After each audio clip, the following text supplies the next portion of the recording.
Buenos días.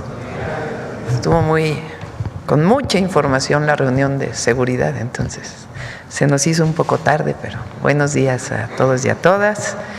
El día de hoy es jueves de Plan México y está con nosotros el doctor David Kersenovich, secretario de Salud, Eduardo Clark, subsecretario de Integración y Desarrollo del Sector Salud, y Armida Zúñiga, que es titular de la COFEPRIS, para informarnos de una serie de medidas, acciones que vamos a tomar para impulsar la inversión de la industria farmacéutica en nuestro país. Ese es el tema de hoy, terminando Mujeres en la Historia, Jueves de Mujeres en la Historia, con Noemí Juárez, subsecretaria de Educación Básica de la Secretaría de Educación Pública. Entonces empezamos con David, luego Eduardo y luego Armida, y después contestamos sus preguntas. Adelante, David.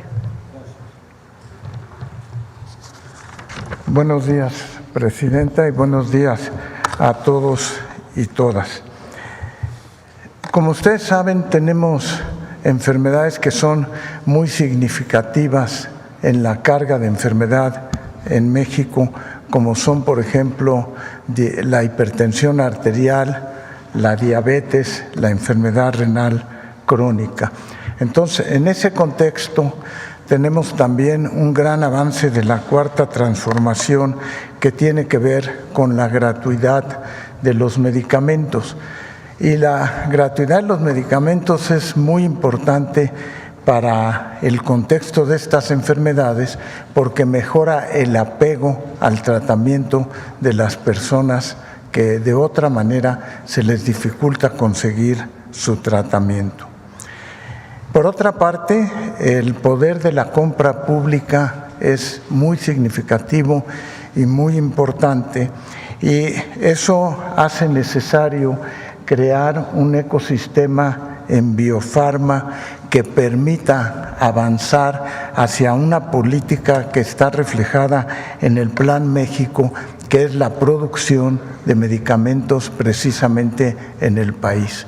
No nomás medicamentos, sino también los insumos de los dispositivos médicos, las vacunas, etcétera. Y para eso el Plan México tiene como propósito fundamental desarrollar parques industriales donde tengamos bioincubadoras de la industria farmacéutica que posicionen a México como un sitio de producción de estos fármacos y un sitio de producción de dispositivos médicos y de vacunas. ¿Qué se requiere para ello? Dentro de unos momentos el subsecretario Clark presentará la manera en que queremos promover y fomentar mediante un acuerdo la inversión nacional para el desarrollo de la industria farmacéutica y de insumos médicos. El primer componente está en esta lámina, son las bioincubadoras y los parques industriales. Pero no nada más se requiere la inversión, sino que se requiere crear un ecosistema en biofarma que consolide precisamente el desarrollo de esta propuesta. Y para eso queremos tener clústeres de innovación que permitan el emprendimiento y el desarrollo de industria nacional. Y el tercero es un centro de creación de talentos, recursos humanos que México tiene en forma importante y que se vuelvan altamente especializados para favorecer el desarrollo de la industria farmacéutica y de los dispositivos médicos.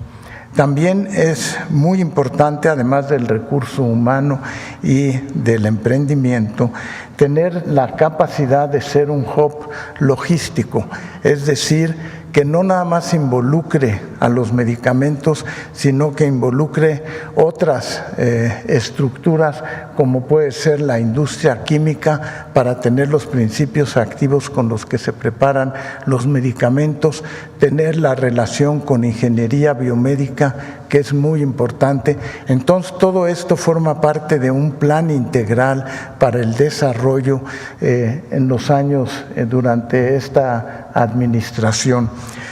Para eso, para completar el ecosistema, vamos a contar con las universidades. México tiene gran capacidad de recursos humanos en las universidades y centros educativos para que todo forme parte del mismo ecosistema y favorezca el desarrollo. Y finalmente tiene que ver con la propiedad intelectual. Deseamos fomentar las patentes producidas en México con la innovación para convertir a México precisamente en un centro de desarrollo de política farmacéutica y también de insumos médicos relacionados. Es con eso que se persigue el Plan México y esperamos contar con todo un gran desarrollo que sitúa a México como líder en la política de desarrollo farmacéutico. Muchas gracias.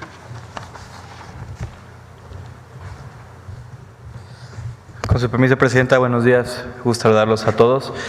Si me dan la siguiente diapositiva, por favor.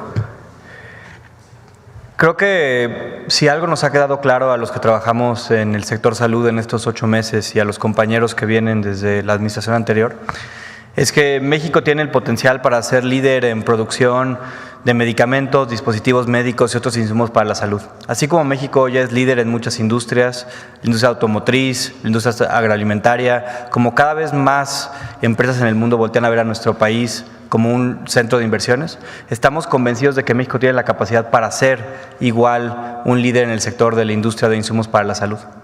Desafortunadamente, desde hace ya más de 25 años, o más bien hace 25 años, comenzó un proceso en el cual la gran inversión que había ocurrido en la industria farmacéutica en nuestro país en el siglo XX se fue disminuyendo. Hace 80, 90 años, compañías tan grandes como Pfizer, AstraZeneca, Bayer vinieron a México y siguen aquí y hacían grandes inversiones para producir. También se generaron grandes laboratorios mexicanos, de los cuales muchos permanecen.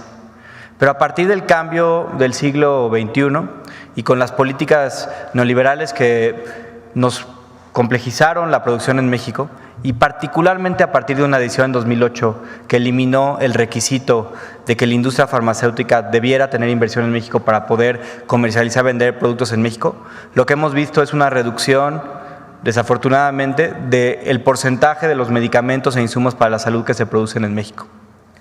Hoy nuestra tarea es cómo revertir esta tendencia y cómo hacer que México no solo sea una potencia en la cual cada vez llegue más inversión a nuestro país, pero que también esa inversión se traduzca no solo en empleos, en inversión en territorio nacional, pero también en una soberanía de que los productos que los mexicanos requieren para su salud se produzcan en nuestro país y tengamos la capacidad de atender con nuestra propia industria a las necesidades de todos nuestros pacientes. Por esa razón, hoy les queremos presentar un decreto del Ejecutivo Federal para fomentar la inversión en territorio nacional de la industria farmacéutica, de dispositivos médicos y de otros insumos para la salud, con el objetivo de que en los siguientes años haya un porcentaje cada vez mayor de inversión de la industria farmacéutica, pero también de los productos que consumimos en nuestro país sean producidos en nuestro propio territorio nacional. Tiene 2 componentes que les queremos comentar hoy. El primero tiene que ver con cómo vamos a comprar los insumos genéricos, es decir, aquellos medicamentos que no tienen patente, que representan el gran volumen en términos de piezas de la compra de medicamentos. En particular, el decreto que será presentado lo que busca es que en cualquier compra de insumos para la salud, es decir, en las compras públicas que hacemos, para que el auditorio escuche más o menos los números, cada 2 años el Gobierno de México gasta más de 300,000 millones de pesos, de hecho casi 330,000 millones de pesos en insumos para la salud. Es decir, este porcentaje tan importante de gasto público en los mexicanos lo consideramos como una de las principales palancas que podemos utilizar para que la industria farmacéutica venga a instalarse en México y que cada vez más inversión se genere en territorio nacional. Y por eso, para cualquier compra de insumos que realicemos, particularmente las licitaciones públicas o las compras que se hagan de medicamentos genéricos, lo que estamos buscando es que cualquier participante utilizar un criterio de puntos y porcentajes para que podamos dar puntos adicionales, privilegiar a aquellas compañías que acrediten inversión en el territorio nacional, es decir, que ya tengan plantas en cualquier parte de la cadena de suministros de medicamentos e insumos para la salud, o que acrediten en este momento haber iniciado la instalación de fábricas, laboratorios, almacenes que formen parte de dicha cadena, o también, importante para ciertos laboratorios, que hagan inversiones considerables en el desarrollo científico y en la investigación de productos innovadores o biosimilares en nuestro país. De esta manera, lo que buscamos es dar una notable preferencia para que las empresas decidan venir a México para poder tener una preferencia en la compra de medicamentos. Estamos convencidos que el sector público de insumos para la salud en México es tan grande que muchísimas compañías de todas partes del mundo, Asia, Estados Unidos, Norteamérica en general, Europa, buscarán hacer relocalización de procesos productivos en México con tal de ser más competitivos en los procesos de compra de medicamentos e insumos para la salud que llevamos a cabo en nuestro país. Siguiente. En el caso de insumos de alto costo, los famosos medicamentos de patente y fuente única, aquellos que tienen protección intelectual y tenemos que comprar a las compañías que tienen estas patentes, hoy les damos un dato importante. Cerca de 40 compañías, que son las más grandes compañías transnacionales de farmacéuticas internacionales, representan cerca de 150,000 millones de pesos de compra de medicamentos cada 2 años. Es un gasto increíblemente alto que nosotros consideramos, al comprar estos volúmenes, tiene que venir asociado con un compromiso de inversión de parte de estas compañías en México. Es decir, si vamos a invertir y que ellos tengan estos ingresos, que una parte de esos ingresos los reinviertan en nuestro país y que una parte de lo que los mexicanos consumimos para insumos para la salud de todos los pacientes del sector público se reinvierte en México a través de estos procesos de inversión. Por eso, lo que estamos presentando en el decreto de fomento a la inversión farmacéutica es que para todas las negociaciones de la compra de medicamentos de fuente única y patente, del próximo año, no las que ya se realizaron, vincularemos en las negociaciones un compromiso de inversión asociado al monto de la compra. Y les voy a poner un ejemplo, sin decir nombres de compañías en particular, pero tenemos compañías que le venden a México 5 o 6 mil millones de pesos de insumos para la salud de patente, que no tienen ningún tipo de proceso productivo en México, que su único arraigo en territorio nacional es una oficina de ventas, una oficina de relaciones comerciales. Lo que buscamos es que nadie que tenga este tipo de ingresos asociados a la compra de insumos públicos, a los recursos del pueblo de México, pues simplemente pueda tener una oficina de ventas, que tenga que comprobar ya sea investigación, ya sea producción, ya sea inclusive cadenas de suministro, calidad, pero que tenga arraigo productivo en México, que devenga en que no solo tengamos mejores productos, sino también mayor desarrollo económico en nuestro país. Y para esta razón, para las compras de la siguiente compra bianual, tendremos lista una comisión negociadora, una comisión de promoción a la inversión farmacéutica para hacer estas negociaciones con este grupo de empresas en particular.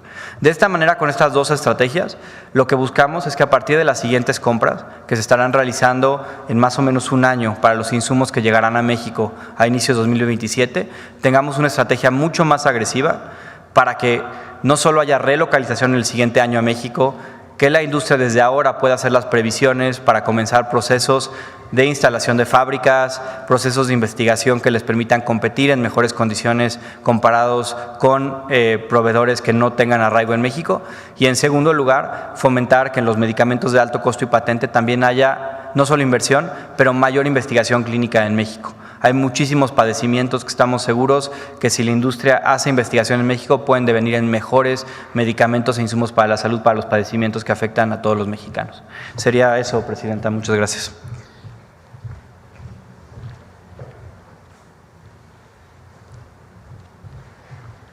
Con su permiso, Presidenta, buenos días a todas y a todos. En el contexto del Plan México, si me dan la primera lámina, por favor. En el contexto del Plan México, la Agencia Reguladora Sanitaria, que es la COFEPRIS, desempeña un rol fundamental y estratégico, ya que además de vigilar la calidad, seguridad y eficacia de los medicamentos y los insumos para la salud en general, se convierte en un detonante para la inversión de nuestro país. Por eso es que tenemos como compromiso el transformarnos en una COFEPRIS ágil, transparente y armonizada internacionalmente. Si me permiten, haré una breve exposición de las principales estrategias que desde la COFEPRIS estamos desarrollando ya para lograr con este objetivo. El primer punto, siguiente por favor, se refiere a la simplificación y digitalización del 100% de los trámites que tiene la COFEPRIS, incluidos todo lo relacionado con el sector farmacéutico y de dispositivos médicos. Este ejercicio lo hemos realizado bajo la coordinación de la Agencia de Transformación Digital y tenemos a la fecha ya los primeros 3 bloques de estos trámites que han sido simplificados y que nos han significado una reducción significativa en el número de trámites, pero también en el número de requisitos y por lo tanto en los tiempos de respuesta que tenemos y estamos estableciendo para cada uno de ellos. Estamos desarrollando y próximos también a ser publicados los otros 3 bloques que ven ustedes en amarillo, dentro de los cuales están los permisos de importación, avisos diversos y todos los trámites relacionados con el comercio exterior y que forman parte del Plan México. Siguiente, por favor. También como un ejercicio de digitalización muy importante, estamos ya con resultados específicos, por ejemplo, en lo relativo a la emisión del documento técnico común conocido a nivel internacional como CTD. Está ya publicado, está en implementación y lo estamos trabajando de la mano con el sector regulado. Este es un formato para sometimiento del trámite que está armonizado internacionalmente. Así también hemos desarrollado la línea de captura correspondiente para cada uno de los trámites y en revisión la ventanilla única de comercio exterior para todos los trámites relacionados con importaciones y exportaciones de insumos para la salud. También tenemos ya digitalizado la plataforma para ensayos clínicos, en particular para protocolos y enmiendas, que es la famosa plataforma conocida como DigiPris. Así también las modificaciones de registros, ya algunas digitalizadas y también publicado a través de unos lineamientos recientemente el sustento y todo el mecanismo para visitas de verificación de buenas prácticas a través de sistemas de videovisitas. La siguiente, por favor. Se ha comentado también ya por quienes me han antecedido en el uso de la voz la importancia del desarrollo y el fomento de la investigación clínica en México. Por tanto, tenemos también ya estrategias desarrolladas con resultados concretos en la reducción de tiempos de atención para estos protocolos de investigación clínica. Se han publicado acuerdos, uno de ellos para el reconocimiento, las equivalencias que se conoce a nivel internacional, el reconocimiento entre agencias de los certificados y de los registros que se emiten en otras regiones del mundo, así como para reducir los requisitos para estudios clínicos en múltiples centros. La regulación en línea también nos ha permitido que el 95% de los protocolos hoy se encuentren dentro de la plataforma de DigiPris y de manera muy importante hemos reducido ya los trámites de estos protocolos de 115 días a 40 días, aunque la meta es todavía llegar hasta 1 o 2 semanas en esta respuesta. La coordinación interinstitucional, es decir, asociando e integrando al esquema a todos los participantes en el esquema de protocolos como la CINSAE, que es la Coordinación de Institutos Nacionales, o la Secretaría de Ciencia, para los programas de fortalecimiento en capacidades regulatorias de los investigadores, la unificación de criterios científicos y éticos, el fortalecimiento de redes de atención, entre otros temas, y también la publicación de todos los mecanismos que nos permiten la interacción permanente con el sector regulado para hacer de esto precisamente un proceso mucho más ágil. Todo esto aprovechando las grandes ventajas que tenemos en México en el ecosistema para investigación clínica, como es la infraestructura, la gran calidad de investigadores, la diversidad de la población e incluso el perfil epidemiológico de nuestra población.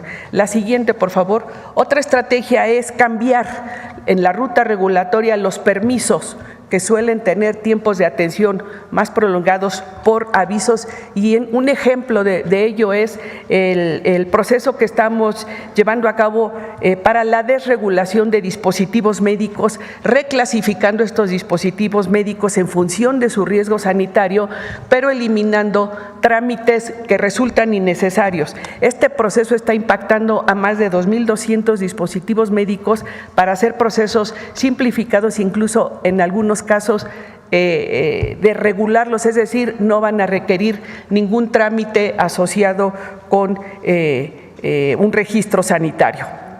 Pero también lo estamos aplicando a otros ámbitos de la regulación de los insumos para la salud, como son, en lugar de prevenciones, hacer notificaciones, que es una manera más ágil de interactuar con el sector regulado, y repito, el objetivo es reducir los tiempos de respuesta.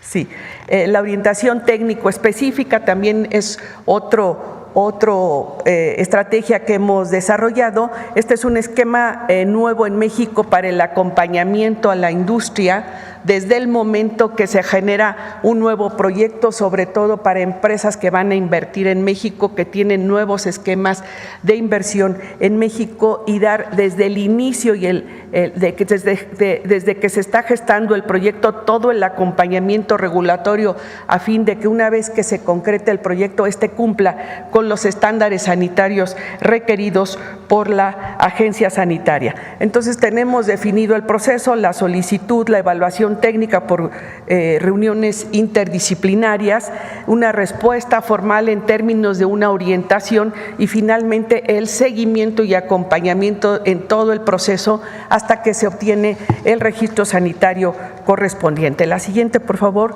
se refiere a la modernización del marco normativo, ya que como agencia sanitaria nuestro trabajo se basa precisamente en un andamiaje jurídico que estamos también revisando, que estamos actualizando y que estamos simplificando. Hemos emitido ya el acuerdo de protocolos, los lineamientos de certificados de buenas prácticas de fabricación. También estamos por emitir el acuerdo de equivalencias para registros de nuevos medicamentos y dispositivos médicos. Así haremos actualizaciones también en el reglamento de insumos para la salud, incorporando incluso temas de muy reciente avance en el campo de la medicina, como las terapias innovadoras, la actualización de normas y otros lineamientos, y este es un proceso permanente dentro de la agencia. La siguiente, por favor. Muy importante ha sido para nosotros la colaboración estratégica con el Instituto Mexicano de la Propiedad Intelectual, con quien firmamos un convenio de colaboración en el mes de marzo, a fin de establecer un mecanismo más ágil para la vinculación entre la patente del medicamento y el otorgamiento del registro sanitario, de tal manera que las interconsultas que se hacían en el pasado y que nos podrían requerir varios meses de atención, hoy se hacen en menos de una semana, en menos de 5 días, y estamos generando también plataformas a fin de hacer estos listados y estos procesos también de manera muy transparente para la población y principalmente para el sector regulado. La siguiente, por favor. El reconocimiento internacional de la COFEPRIS es otro tema que traemos como un pilar estratégico, ya que la COFEPRIS está en el listado transicional de agencias reconocidas por la OMS, pero queremos tener precisamente el reconocimiento del más alto nivel de la Organización Mundial de la Salud, a fin de que los registros que emitimos en México sean reconocidos también en otras regiones del mundo, al igual que hoy se hace con otros países. Estamos en este proceso justo en estos días en un proceso de acompañamiento por la OPS, pero estamos alineados a estos estándares de la OPS, de la Organización Mundial de la Salud y de otras agencias que tienen precisamente el liderazgo en los temas de regulación de medicamentos y dispositivos médicos. La siguiente, por favor, y es la última. Tenemos también las jornadas de atención de trámites pendientes, que es un proceso que estamos desarrollando con avances ya importantes, pero que vamos a fortalecer de manera muy intensa durante el mes de junio, a fin de dar por cerrado este tema y continuar avanzando en los temas que nos requieren la atención prioritaria, sobre todo en la participación en Plan México. Tenemos también algunas otras estrategias con el Sistema Federal Sanitario, con otras dependencias muy avanzadas, pero lo más importante es que quiero comentar a ustedes que el objetivo de todo este trabajo es generar un sistema regulatorio más sólido, más ágil, más humanista, más eficiente al servicio del pueblo de México. Es cuanto. Gracias. Bueno, un resumen muy breve. Está terminando todo el proceso de compra de medicamentos 2025-2026. En este proceso, pues evidentemente se abre internacionalmente las licitaciones, las invitaciones, lo que ahora llamamos las subastas inversas, que es otro mecanismo ya aprobado por la Ley de Adquisiciones para comprar los medicamentos. Muchos de los medicamentos se importan, vienen de otras partes del mundo, algunos de la India, otros de Europa, de diversos países de Europa, otros de Estados Unidos, y más pocos de los que se fabrican en México. Como bien dice Eduardo, pues son 300,000 millones de pesos, estamos hablando de 15,000 millones de dólares. 15 billones, como dicen en Estados Unidos. Entonces, esta capacidad de compra necesaria para atender al pueblo de México, pues queremos que nos ayude a que empresas de la India, de Estados Unidos, de distintos lugares de Europa, de América Latina, de Brasil, de otros lugares, vengan a invertir en México para que produzcan aquí los medicamentos. Eso va a hacer que sean todavía más económicos y además pues se va a generar empleo, van a tener participación con los institutos de investigación para el desarrollo de medicamentos para enfermedades en México, características de zonas tropicales como por ejemplo el dengue, y queremos que todo esto esté vinculado con Birmex, que es la empresa que históricamente fabricó vacunas para el pueblo de México y que en el periodo neoliberal pues prácticamente desapareció y que tiene muchísimas instalaciones con capacidad.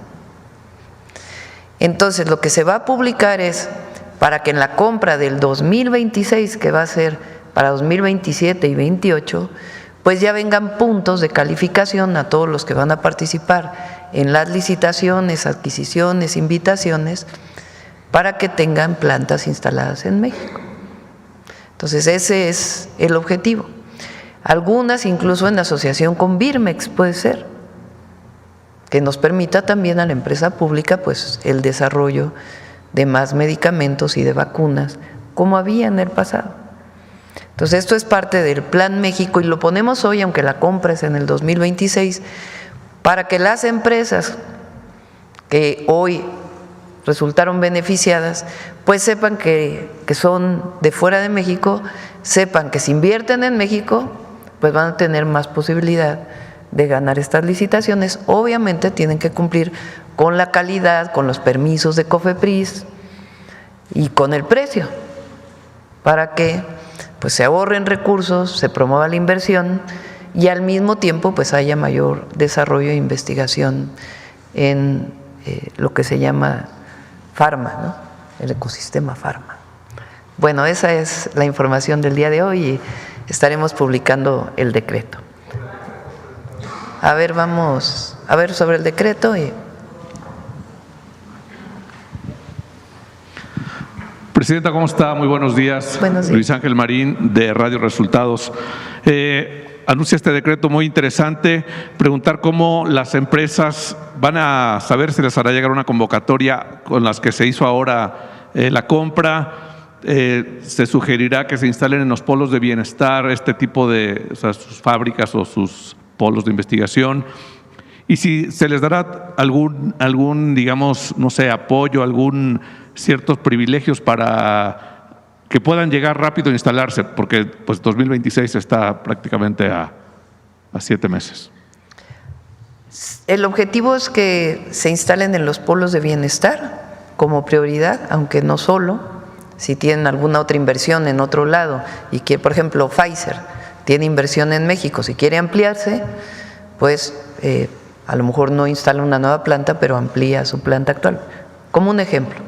O algunas otras que no tienen, que van a venir por primera vez, y en los polos de bienestar pues va a haber infraestructura, permisos rápidos y algunos incentivos en impuestos que permitan que pues tengan mayor posibilidad de invertir en nuestro país.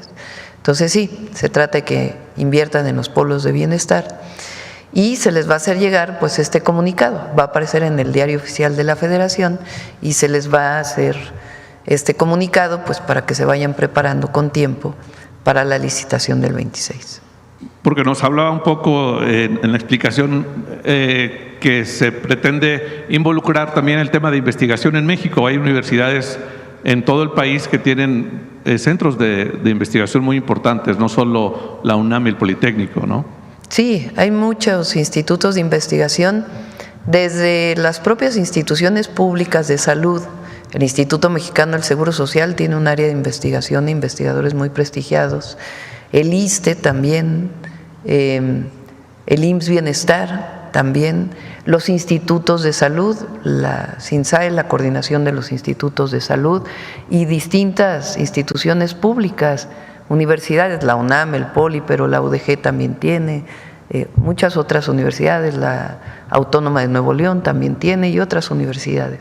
Entonces, el objetivo es que ahí donde se instalen las plantas, como explicó el doctor Kersenovich, pues también haya un área de un centro de investigación que permita coordinarse con las farmacéuticas que llegan para que haya transferencia tecnológica o desarrollo conjunto de investigación para ciertas enfermedades. Muchas gracias, Presidenta. En mi siguiente pregunta… Por ejemplo, en Birmex ya tenemos un acuerdo con la Facultad de Química, ¿no? A ver, si lo quieres platicar. Sí, se están desarrollando ya proyectos. Por ejemplo, tenemos una central de mezclas que tiene que ver en cómo se preparan los agentes para el cáncer. Entonces ya está terminada la construcción de una central de mezclas que está localizada en Arenal, en el sur de la Ciudad de México, cerca de los institutos, para poderles dar servicio.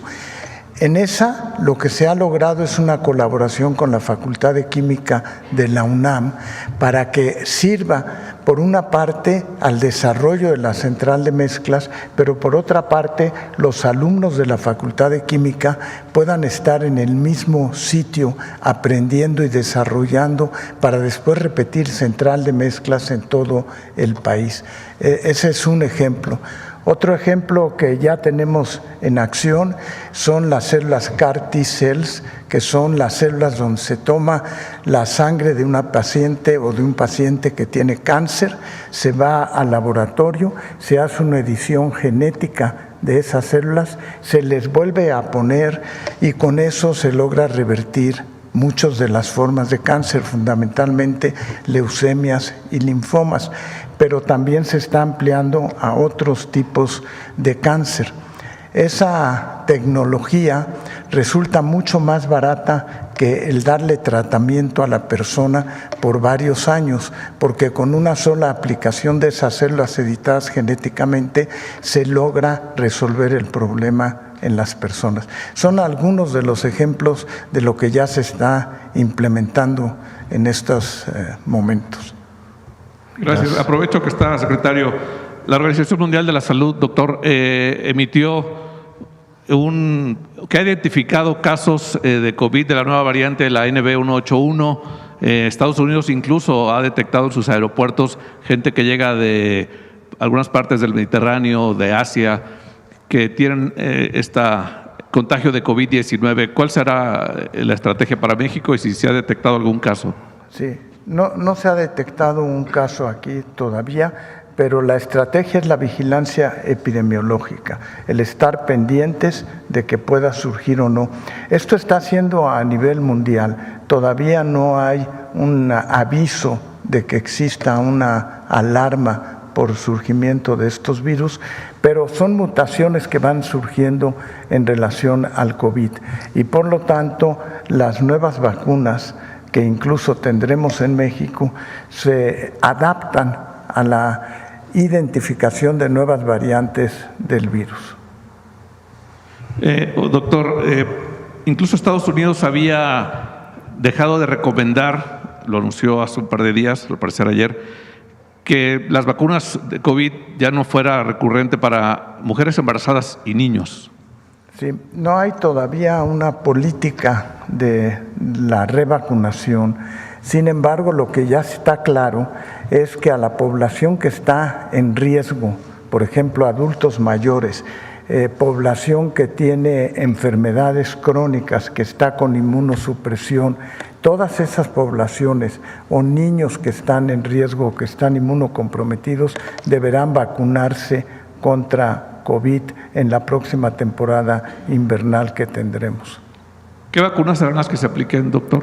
Pues estamos trabajando con todos los tipos de vacuna, incluyendo vacuna RNA y las vacunas tradicionales de virus inactivados. Muchas gracias, doctor. Gracias. Presidente, el día de ayer, una corte en Estados Unidos echó abajo el decreto del presidente Trump de los aranceles. ¿Tiene algún comentario?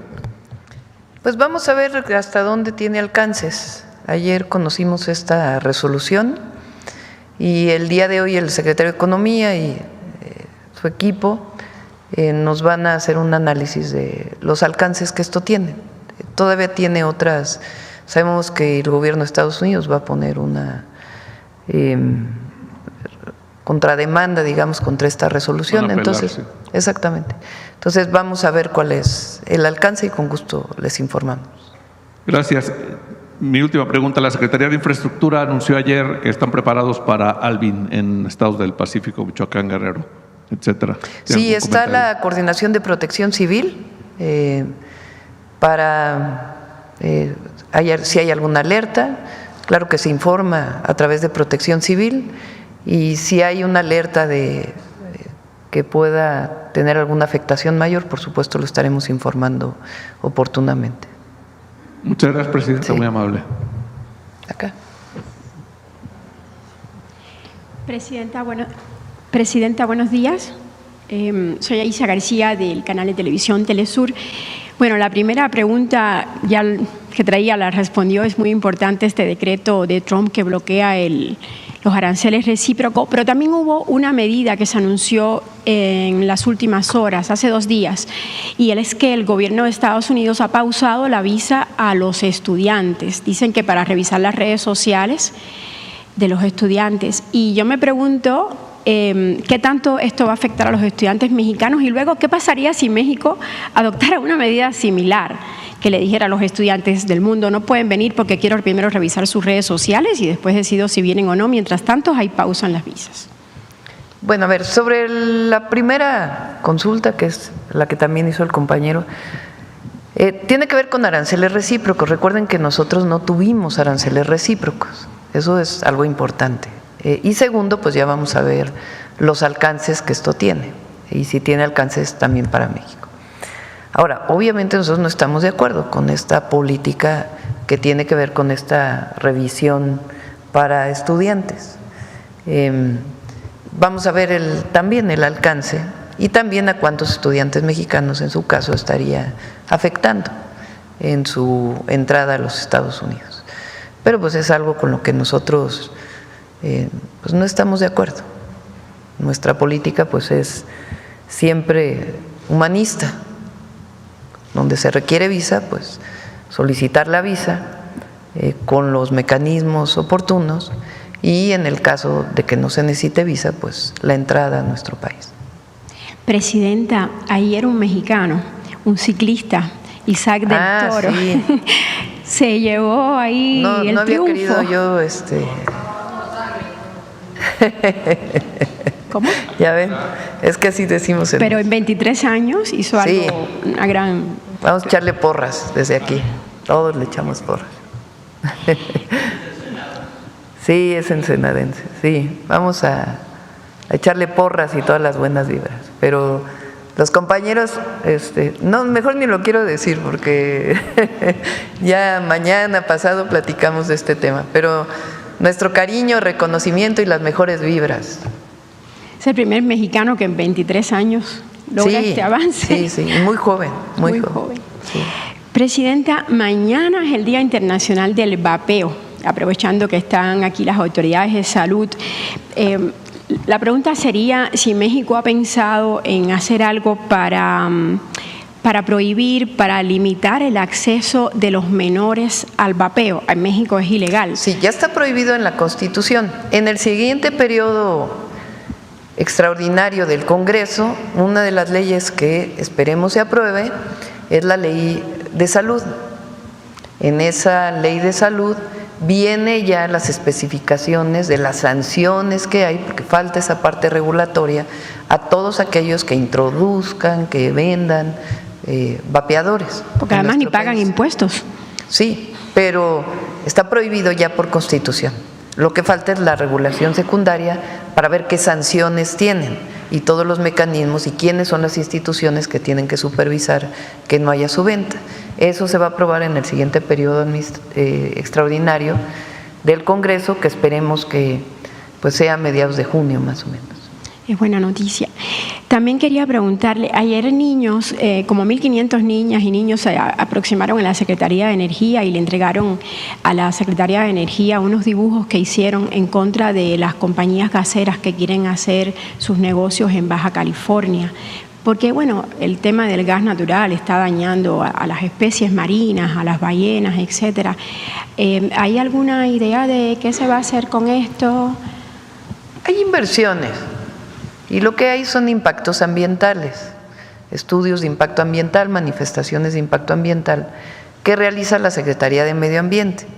En el periodo del presidente López Obrador, pues estuvo en el último periodo María Luisa Albores, que es una mujer honesta, de conocimiento, que hizo estas evaluaciones con su equipo, y ahora hay solicitudes de inversión que está valorando la secretaria Alicia Bárcenas para ver cuáles serían los impactos ambientales. Por supuesto, nuestro compromiso siempre con la protección de la biodiversidad, y lo que se hacen son estas valoraciones del impacto.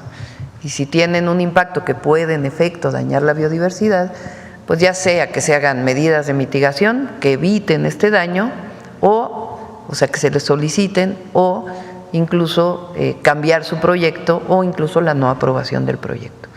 Pero tienen todos estos procesos y tiene que haber una verificación permanente de la Profepa para que estén cumpliendo todas las medidas que deben cumplir.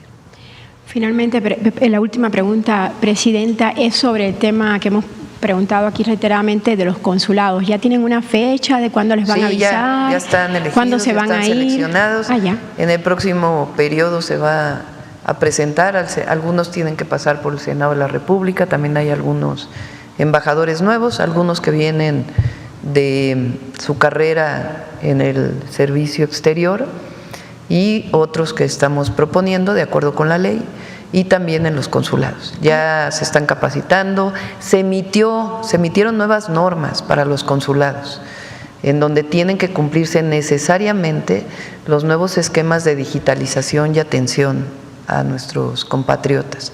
Y ya van a venir los cónsules, y ya en su momento, cuando los presentemos al Senado, pues se van a presentar. ¿Hay alguna fecha para que tomen posesión? Probablemente la próxima semana ya venga. ¿Se van a dar a conocer o van a tomar posesión? Se va a presentar al Senado.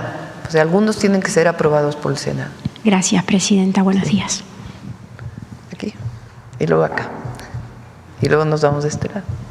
Hola, buenos días, Presidenta. Buenos días. José Leveña de Publimetro. En primer lugar, me gustaría saber si los secretarios, la Secretaría de Gobernación y Mario Delgado, le informaron ayer sobre dónde se tensaron esas conversaciones en la reunión con la SENTE, porque los representantes de la SENTE dijeron que era pura paja la oferta del Gobierno. Van a informar, aparte, la Secretaria de Gobernación, el Secretario de Educación y el director del ISSSTE, sobre las propuestas que se les hicieron, y ellos están, entiendo, en asambleas para poder tomar en cuenta esta propuesta que se hizo. Entonces, ya lo informarán los secretarios. ¿Tiene alguna cifra de niños afectados, así como personas afectadas aquí en la Ciudad de México por todos estos bloqueos y esta huelga? Sí, ha sido pues difícil para la ciudadanía. Pero nosotros no vamos a caer en ninguna provocación de alguna represión.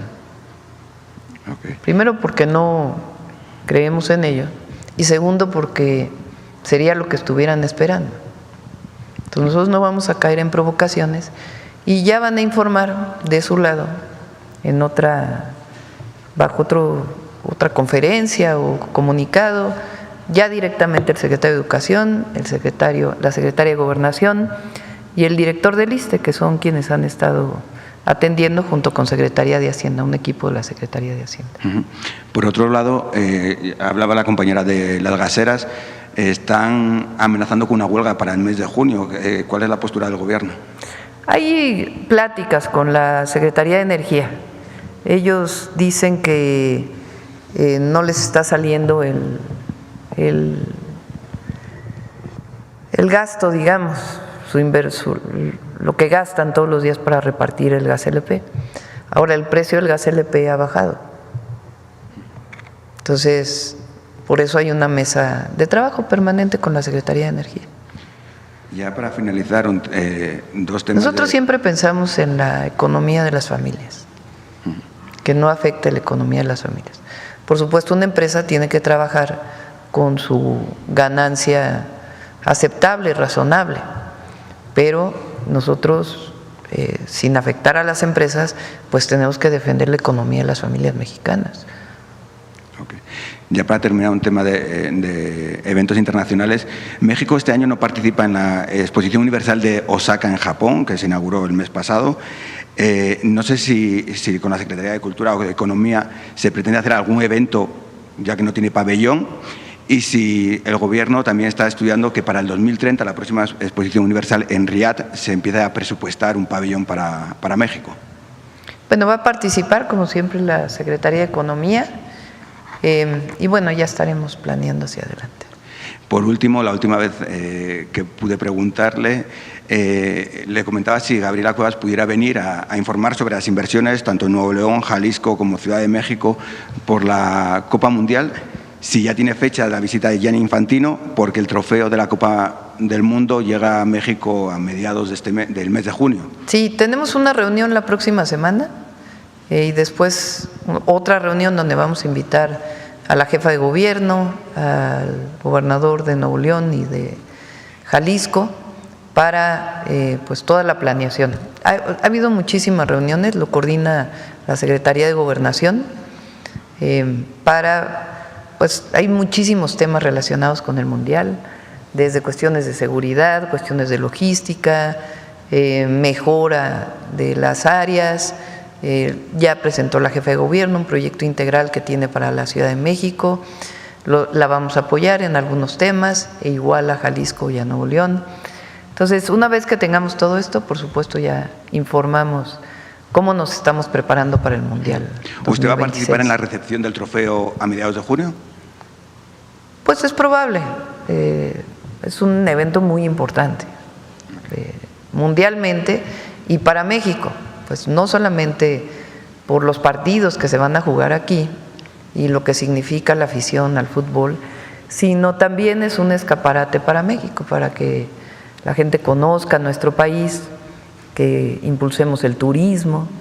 Entonces, pues es un buen momento para la afición mexicana y también mundial y pues para México. Entonces, claro que nos estamos preparando para ello. Muchas gracias. A ver, va de este lado, vamos acá. Buenos días, Presidenta. Soy César Huerta de la revista Polemón. Presidenta, hoy el INEGI reporta que la pobreza laboral en México cayó al 33.9%. A ver si tienen la gráfica de eso. Su nivel más bajo desde que se tiene registro. Esta reducción ha sido atribuida al aumento al salario mínimo, las reformas laborales y los programas sociales impulsados por su gobierno y el del presidente López Obrador. ¿Cómo planea su administración consolidar estos avances, Presidenta, y lograr que más mexicanas y mexicanos puedan cubrir sus necesidades básicas con el ingreso laboral? Es la política que inició con la Cuarta Transformación. de beneficio para las y los trabajadores mexicanos. Recuerden que durante todo el periodo neoliberal no subió el salario mínimo, se mantuvo en términos constantes, aunque en realidad bajó su poder adquisitivo. Desde que entró el presidente López Obrador, pues subió el salario mínimo al más del doble en términos reales, es decir, incluso tomando en cuenta la inflación. Y cuando entramos, nosotros decidimos tener una política en donde el salario mínimo alcance al final de nuestro sexenio a comprar 2.5 canastas básicas. La canasta básica son 24 alimentos y productos, que es lo básico que debe tener una familia para poder vivir y alimentarse adecuadamente. Esa canasta básica tenemos un acuerdo para que no suba de precio, sino que se mantenga. Eso viene también desde el presidente López Obrador y nosotros decidimos mantenerla. Recientemente firmamos para que no aumente, es de 910 pesos en el último semestre del 2025. Entonces, si aumenta el salario en términos reales y se mantiene la canasta básica, pues entonces nos va a alcanzar al final del sexenio para que un salario de una persona mínimo alcance para comprar 2.5 canastas básicas. ¿Para cuánto alcanza hoy? 1.8 canastas básicas. Este año nosotros decidimos aumentar el salario mínimo en 12.5%. Si consideramos que la inflación fue de alrededor del 3% el año pasado, pues entonces es 4 veces lo que aumentamos el salario mínimo por encima de la inflación. Y esa es la política que vamos a continuar para beneficiar al pueblo de México. Eso, junto con los programas de bienestar, hizo que durante el periodo del presidente López Obrador disminuyera la pobreza en más de 9.5 millones de mexicanos y mexicanas.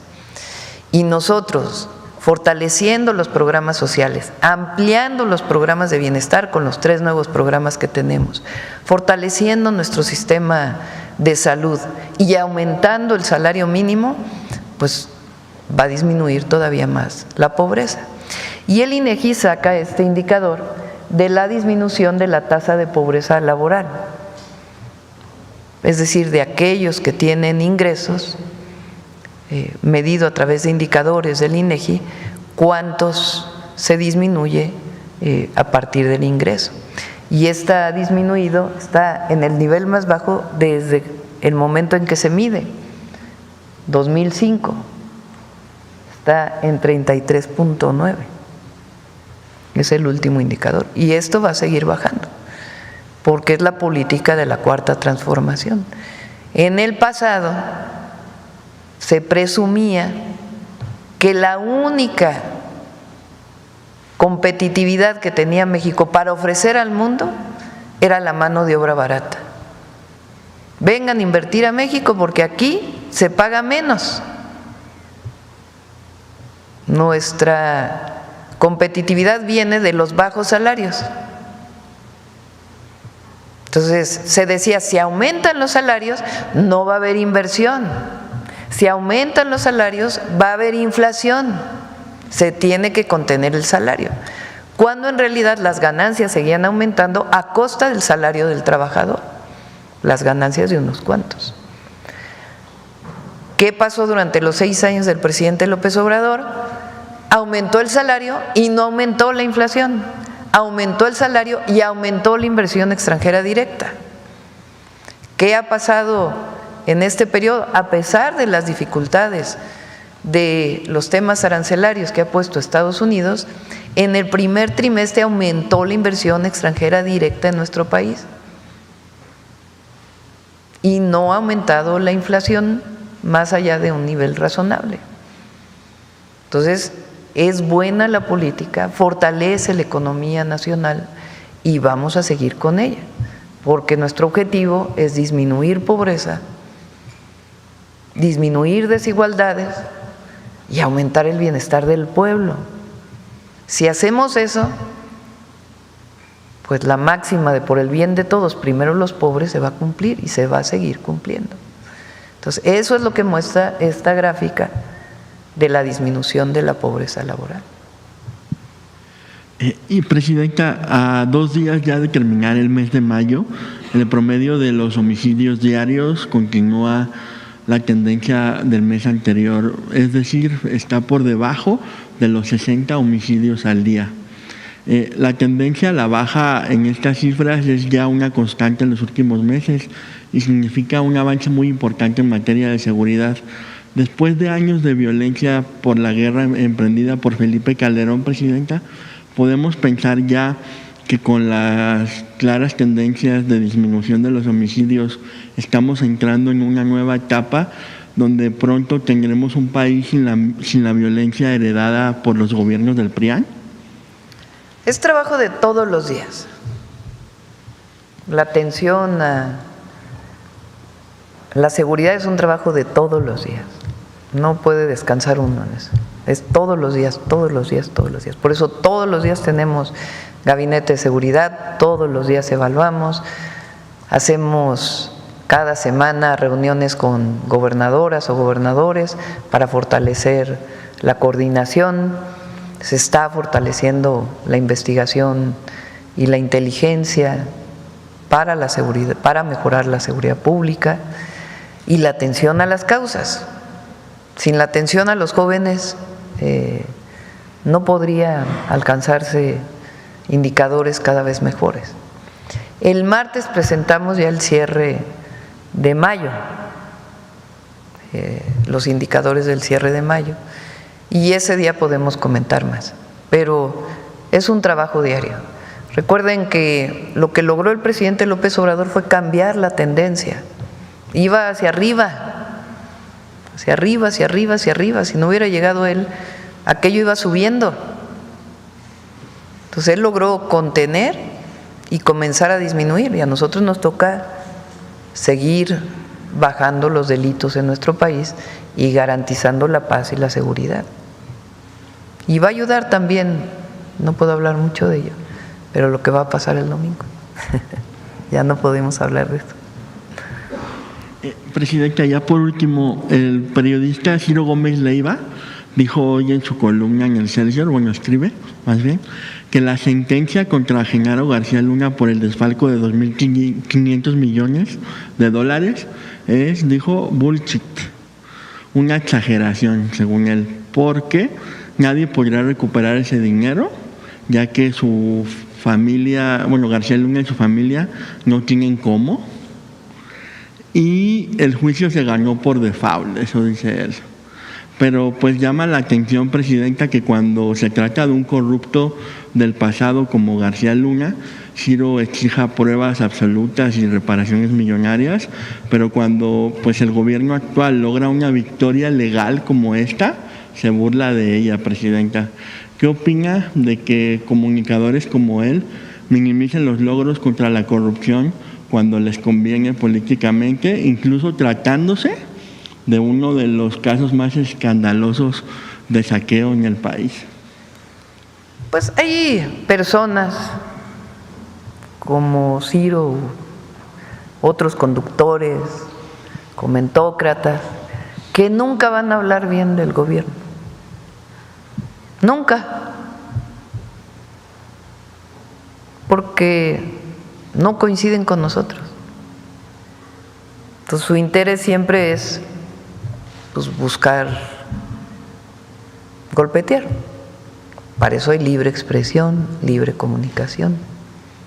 Nadie los va a censurar como en el pasado. Nadie. Pero es muy difícil que algunos reconozcan algo, nunca lo van a reconocer. Y si hacemos una cosa, nos van a criticar por una cosa. Y si hacemos la contraria, nos van a criticar por la contraria. Porque su objetivo es golpetear. Ahorita me va a estar oyendo y va a hacer su comentario. Seguramente, ¿no? Porque así pasa. Pero es la verdad. Es la verdad. Entonces, pues sí, también defienden temas que son, pues que no entendemos por qué los defienden, ¿verdad? Pero hay libre expresión, claro, también hay derecho de réplica en la mañanera, ¿verdad? Muchas gracias, presidenta. Adelante. Ay, te salté, ¿verdad? Ahora regreso. Buenos días, presidenta. Shaila Rosagel, corresponsal del Grupo Gili, El Imparcial de Sonora, La Crónica de Mexicali y Frontera de Tijuana. Presidenta, preguntarle en un primer momento sobre el cierre de la frontera al gusano barrenador. El secretario Julio Verdeguer pues ya anunció que está dando resultados la campaña que se está haciendo para controlar esta plaga. Preguntarle si ya tienen una fecha de cuándo va a venir esta misión de Estados Unidos, de los especialistas de Estados Unidos, para revisar estos avances, esta misión que anunciaron. Esperamos la próxima semana que ya venga y a partir de ahí pues ya que pueda abrirse la frontera. Entonces, hay avances y tiene que abrirse porque también lo necesita los Estados Unidos. No solo es una necesidad de los ganaderos mexicanos, sino es una sociedad en donde se exporta, pero hay quien lo importa y quien también tiene necesidad de que se abra la frontera por parte de Estados Unidos. Entonces se entiende que no queremos que haya avance de esta plaga, pero se están tomando todas las medidas. Entonces se va a hacer esta revisión, va a haber una inversión en esta planta de la que hablamos ayer, y esperamos que con esto pues ya se abra la frontera. Presidenta, más o menos ¿cuánto tiempo estiman más? ¿Viene la semana que entra entonces la misión? ¿Cuánto tiempo se...? Pues ya el secretario de Agricultura va a estar informando, pero nosotros esperamos que sea muy pronto. Y sobre esta inversión de $21 millones que comentó ayer en la planta en Chiapas, preguntarle si será para reabrir la planta que ya existía de mosca estéril en Chiapas y que se cerró hace muchos años cuando se radicó. Es una planta más grande para producción de estos insectos que ayudan a evitar que se propague la plaga del gusano barrenador. Presidenta, ya por último, sobre este tema, preguntarle si, aprovechando que está el secretario de Salud, si hay nuevos casos en humanos. El martes comentaron que iban 6, si hay algunos nuevos casos. No hay más casos. Muchas gracias. Y nada más sobre lo de la CENTE, preguntarle cuánto estiman que van a continuar los bloqueos. Ya va a informar el secretario de Educación y el director del ISSSTE y la secretaria de Gobernación. Ya ellos tuvieron la mesa ayer y ellos ya van a estar informando. Muchas gracias. A ver, de este lado, ¿por qué? Gracias, presidenta. Mariana Madrid, de Canal 13 Albavisión. Primero, sobre el tema que nos presentaron, saber si ya tienen una proyección del porcentaje de medicamentos que se podría empezar a producir aquí y se dejaría de importar. Le voy a pedir que me repita la pregunta. Si ya tienen una proyección del porcentaje de medicamentos que con este plan se podría comenzar a producir aquí en los próximos años y dejar de importarse. Sí, mire, se han tenido comunicación directa con las cámaras de la industria farmacéutica en México y han expresado tanto los laboratorios nacionales como los laboratorios extranjeros su interés en hacer inversiones en México. Hay más de 20 proyectos que ya están y que yo espero podamos anunciar en fecha próxima de cuáles son las inversiones y cuáles son los medicamentos, pero sí hay mucho interés en invertir y desarrollar la industria farmacéutica en México. México ofrece muchas ventajas que no tienen otros países, como tener los hubs académicos, la estructura de personal y también la situación que tenemos en Latinoamérica y también la cercanía con Estados Unidos. O sea, sí hay interés definitivo y yo espero que pronto estemos anunciando algunas de esas inversiones. ¿Nos podrían adelantar alguna cifra de cuánta derrama económica están proyectando con este proyecto? Pues yo no quisiera decir una cifra económica y luego equivocarme en la cifra. Lo que sí puedo decir es que va en billones de dólares. Muchas gracias. Gracias. También el gobierno de Estados Unidos le revocó el permiso para que una niña mexicana que recibe atención médica, un tratamiento especial en California, pues permanezca en el país y están en riesgo de que ya los regresen. Pues saber qué información tienen sobre este caso, si ya hay alguna comunicación con la niña, si hay algunos otros casos que se estén presentando así. Sí. Está en Relaciones Exteriores, es que ayer nos informaron, está Relaciones Exteriores apoyando a la familia a través de los consulados y viendo las razones por las cuales se tomó esta decisión y apoyar con toda la familia. ¿No tienen registro de otras personas que se encuentran en esta situación? Lo que vamos a hacer en los consulados ahora es abrir ventanas de vacunación para todos los paisanos. Ya se va a informar esto, para que si no tienen posibilidad de ir a una institución en Estados Unidos, pues puedan irse a vacunar a los consulados.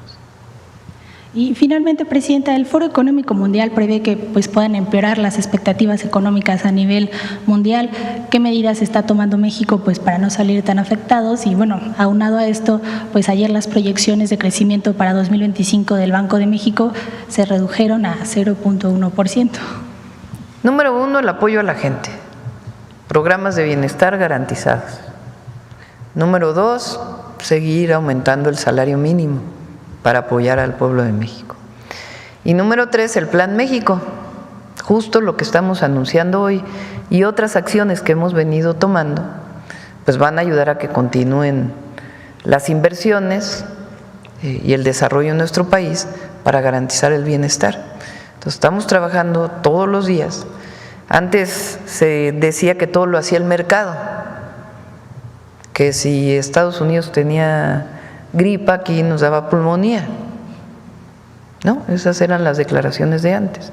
Entonces, por supuesto que nuestra economía pues está muy vinculada a los Estados Unidos y tiene efectos en México, pero nosotros estamos trabajando para que esos efectos se disminuyan a través de distintos mecanismos que promuevan la inversión y que garanticen el bienestar de la gente y el empleo.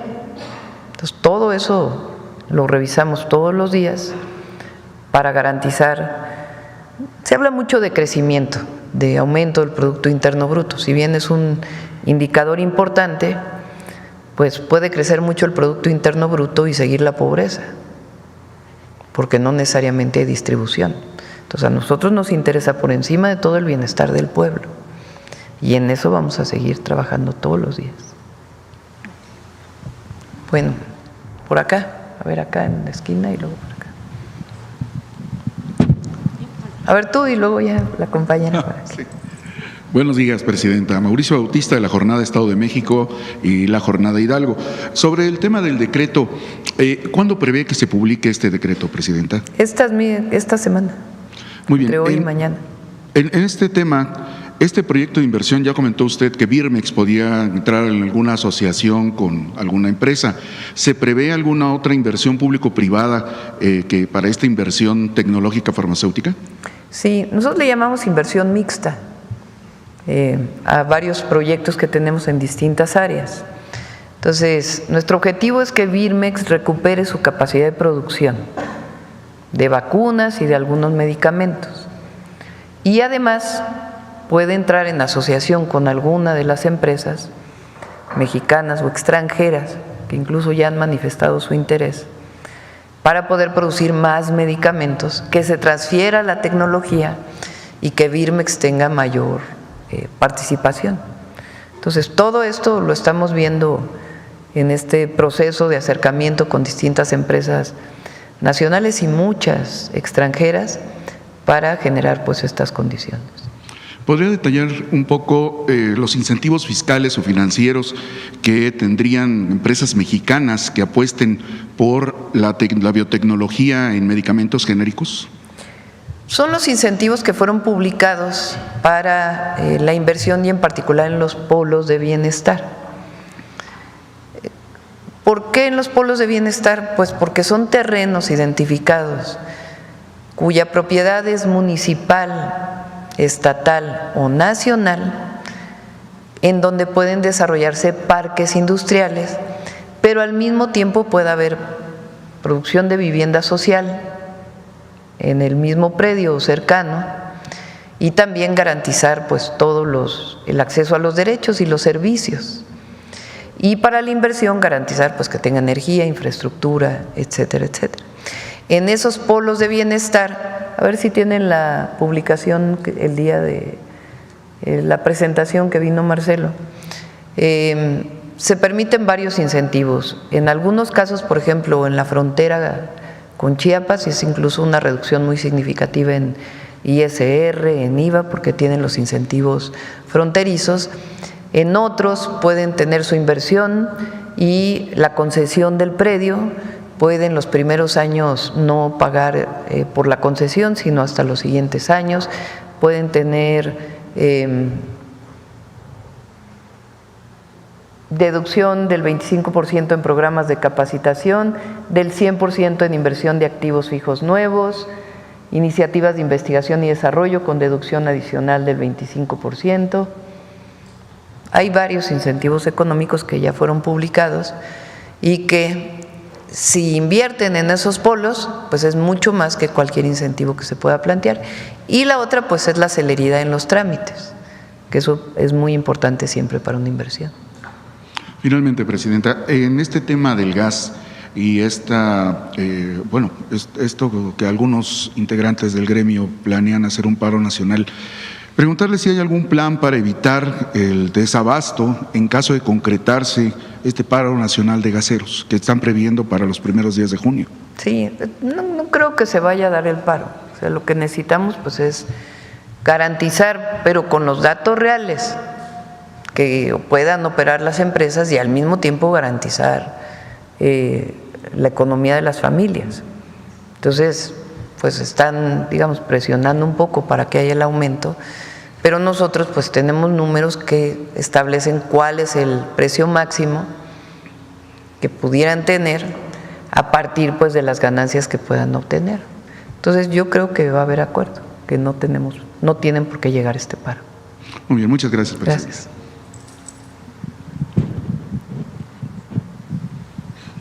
Hola, buenos días, Presidenta. Soy Fernanda López de Infobae México.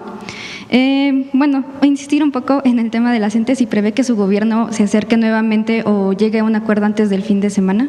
Lo va a informar el secretario de Educación, ¿sería aquí la o secretaria sería de Gobernación y el director del ISSSTE. Bueno, muchas gracias. En otro tema, sobre la posible extradición de Dámaso López Serrano, alias el Minilic, que es exmiembro del Cártel de Sinaloa. Se había dicho anteriormente en diciembre que podría haber un acuerdo entre Estados Unidos y México para la extradición, pero ayer trascendió que el Minilic hizo un acuerdo de cooperación. ¿Esto frena su extradición o la afecta de alguna manera? Yo creo que hay que insistir en algo muy importante.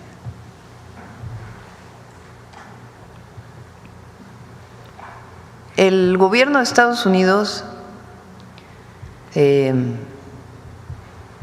hizo un decreto hace poco llamando terroristas a las organizaciones, algunas organizaciones de la delincuencia organizada.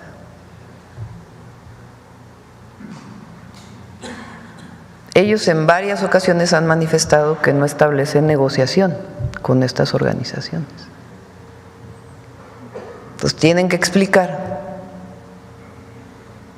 por qué en estos casos se llega a acuerdos. Nosotros vamos a insistir en la extradición de los que hemos solicitado la extradición. Nosotros todos los días cooperamos para la seguridad y trabajamos para que haya paz y seguridad en el país. Y hacemos, junto con la Fiscalía, detenciones, investigación, inteligencia. No queremos que haya violencia vinculada con la delincuencia organizada y para ello se hacen las carpetas de investigación, las detenciones y se trabaja todos los días en ello. Pero es importante que haya una explicación sobre esto. Ok, muchas gracias. También a principios de esta semana se dio a conocer la desaparición de integrantes del grupo Fugitivos. Al parecer, hoy en la mañana encontraron 5 cuerpos en Reynosa. Se cree que podrían ser ellos, aunque no se ha confirmado, tengo entendido. Saber si el caso ha llegado al Gabinete de Seguridad y si… Están trabajando muy de cerca con Tamaulipas y en todo esto lo informaría también el Gabinete de Seguridad. Muchas gracias. Nada más en un último tema. Recientemente, Diego N., un exalumno del IPN que manipuló con inteligencia artificial diversas imágenes de sus compañeras para crear contenido sexual, fue sentenciado a 5 años de prisión, pero por el delito de trata de personas en modalidad de material de abuso sexual infantil.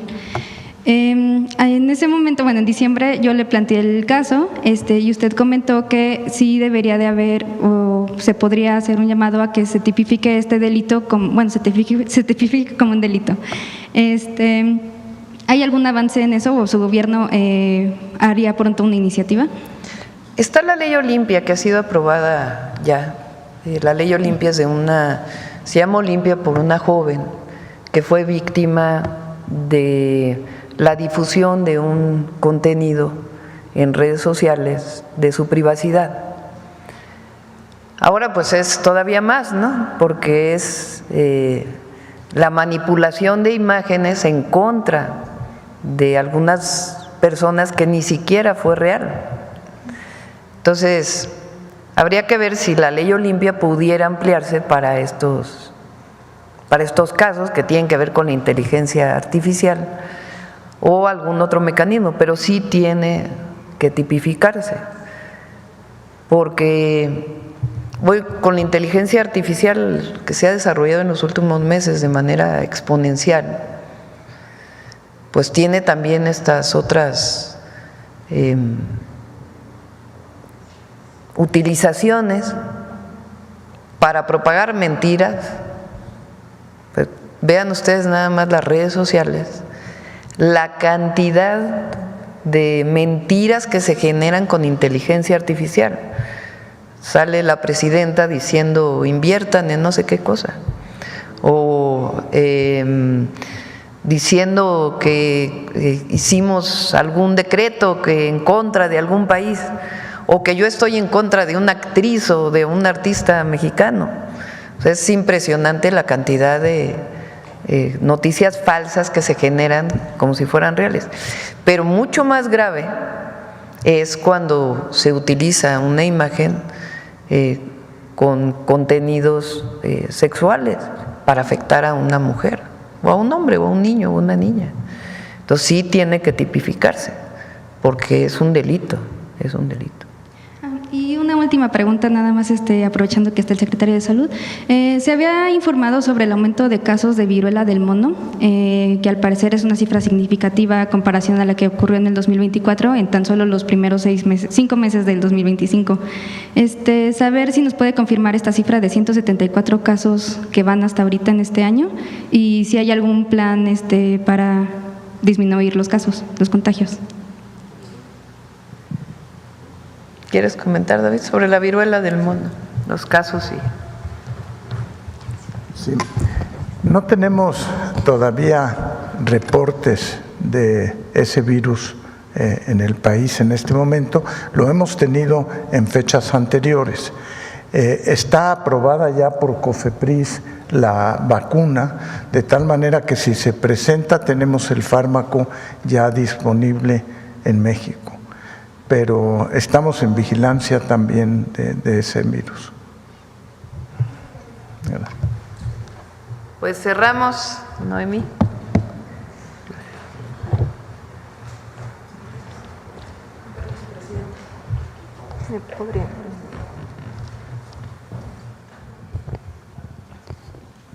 Gracias. Muy buenos días a todas y a todos. Esta es una portada de La Mujer Mexicana, una de las primeras revistas escritas por mujeres para mujeres. Esta edición es de 1904, tiene sus antecedentes en el álbum de la mujer y en Violetas de la Náhuac, que les digo que tienen como característica ser publicaciones de mujeres para mujeres. En este caso, la directora era Dolores Correa Zapata, una maestra, que también hizo la redacción de este texto, que habla de María Asunción Sandoval, quien murió un día como hoy, pero de 1943. Ella fue la primera abogada mexicana y ahorita vamos a conocer su historia. ¿Cuál es lo importante de la mujer mexicana como publicación? Que las contemporáneas, es decir, las maestras como Dolores Correa, que escribía en ella, Matiana Munguía, pues se encargaban también de hacer las semblanzas de sus compañeras, como Matilde Montoya, que también formaba parte de la redacción de La Mujer Mexicana. Y escuchemos qué escribió Dolores Correa, o qué se cuestionaba Dolores Correa sobre María Sandoval. ¿Por qué no hay en México más que una abogada? María Sandoval podría decirlo. Es quizá muy difícil convencer a los profesores legistas de que una mujer puede aprender leyes. O está la dificultad de hacer que nuestros licenciados se resignen a que una mujer sea su colega, o en someter al pueblo a que tenga por defensor a una señora. O está quizá en lo raro, lo incomprensible, en el caso de que una mujer sea defendida por una compañera. Tal vez eso sea tan repelente, tan extraño, como que someterse a que otra mujer nos cure. Algo de todo esto o algo más pase. Y es por eso que quizá en nuestro México, en este hermoso país de más de 12 millones de almas, de las cuales como 7 millones son mujeres, no hay más que una abogada. Conozcamos la historia de María Sandoval. María Asunción Sandoval Olaes fue la primera mujer en obtener el título de abogada en México. Nació el 27 de febrero de 1872 en la Ciudad de México. Entre 1887 y 1891 estudió en la Escuela Nacional Preparatoria, donde fue compañera de Matilde Montoya, quien más tarde se convirtió en la primera médica mexicana. Ambas fueron parte de la primera generación en la que se admitió a mujeres en la institución. El paso de María Asunción Sandoval por la escuela no fue fácil. Enfrentó críticas de quienes consideraban que el acceso de las mujeres a los estudios profesionales transgredían los roles tradicionales. A esto se sumaron las limitaciones económicas, pero recibió en 2 ocasiones becas que le permitieron continuar con sus estudios. En 1892, María Asunción Sandoval fue la primera mujer en ingresar a la Escuela Nacional de Jurisprudencia, lo que generó oposición entre profesores y estudiantes que cuestionaban sus capacidades por el solo hecho de ser mujer. A pesar de esas resistencias, el 9 de julio de 1898, María Asunción Sandoval Olaes presentó la defensa de su tesis de grado. El examen fue relatado por el periódico El Imparcial 2 días después. El sábado a las 5 de la tarde, el amplio salón de actos de la Escuela de Jurisprudencia se veía concurridísimo por una infinidad de distinguidas damas y señoritas que asistían al examen profesional de la señorita María Asunción Sandoval, que al presente puede ostentar ya con orgullo el primer título profesional de abogado que se extiende para una mujer. La señorita Sandoval ya ha hecho sus campañas en la tribuna del jurado y ha intervenido en muchos litigios civiles como pasante de derecho. Su primera defensa fue un triunfo, pues logró demostrar la inocencia de una mujer que compareció ante el jurado popular acusada de un homicidio perpetrado en la persona de su amante. En su ejercicio profesional, María Asunción Sandoval se dedicó a defender a personas en situación de vulnerabilidad, especialmente a mujeres sin recursos o víctimas de procesos judiciales injustos. En 1904 ofrecía sus servicios legales desde su despacho en el centro de la Ciudad de México, que anunciaba en la revista La Mujer Mexicana, publicación en la cual también colaboró. Ese mismo año se incorporó activamente a los primeros círculos feministas del país, junto a figuras como Dolores Correa Zapata y Luz Fernández, viuda de Herrera. Además, participó en la fundación de la Sociedad Protectora de la Mujer, una de las primeras organizaciones feministas en México. En 1903, contrajo matrimonio con Rafael Zarco, con quien compartió vida e ideales. Sin embargo, contrario a los mandatos de la época, no abandonó su vocación. Continuó litigando, escribiendo y participando en espacios públicos. María Asunción Sandoval falleció el 29 de mayo de 1943 a los 71 años. Su trayectoria abrió camino a las generaciones de mujeres que, como ella, encontraron en el derecho una forma de lucha y de realización profesional. Bueno, 1898, nuestra primera abogada, y un saludo a todas las mujeres que hoy ejercen esta profesión. Muchas gracias. Tiempo de mujeres. Gracias.